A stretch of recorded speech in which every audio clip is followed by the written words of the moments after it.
So to bring back, I think, the glory and to bring back possibility, and that, like, we have to walk into a new conversation. We have to treat the world differently, like, because, like, that is, like, it's we're at a place in the world, I think, that's very fragile. I just, you know, it's the great school, you know, the great school is just to walk. That's why we got these legs, to walk, and to walk a landscape and to tell the story. And maybe before we go saying any more, we'll just walk and see what comes up. Can I ask a question? Yes. And thank you for the warm welcome. It's a privilege to be here in your country, your landscape. But I'm intrigued by the political battles that David referred to, and would you say a little bit about the political struggle you've been involved in here? Yes, I just briefly, I live in a wonderful place. All the Burren is wonderful, as we know. And in 1992, in 1992, the state had a plan to develop our valley, the Mullaghmore Valley, into a tourist mecca. And they had applied for planning permission to, all government bodies in Ireland were exempt from planning permission, whether it was the ESB, the people that bring the electricity, or whatever they wanted to build. All government bodies were exempt from planning permission. And because we felt this area was such an incredible area, so rich and so wonderful, that we felt it was above and beyond any type of financial prosperity or any type of financial, you know, it was an area that should not be weighed in the macro, in a market scale.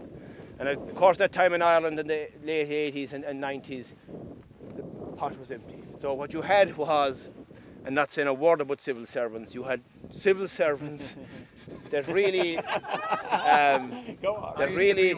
okay.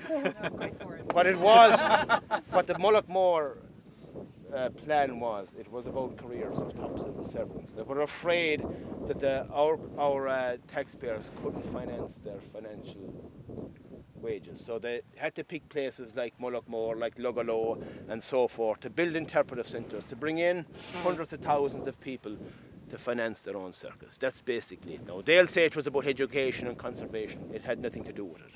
But we fought a battle for 15 years, a bunch of us. We were 7 plaintiffs that we went to the High Court. I was never in a court in my life, and it's been 32 days at the High Court in Dublin.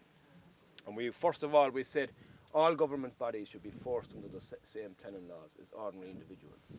And we also said it wasn't the OPW, it was their plans, the Office of Public Works, whose responsibility it was for maintaining parks and maintaining courthouses and barracks and so forth. We also said it wasn't in their portfolio to build buildings of this extent, of this calibre. This was a development.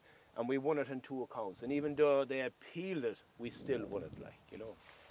And it went on for 12 years. I mean, some of the members, John O'Donoghue was one of the plaintiffs, famous John O'Donoghue was the writer and so forth, like. And the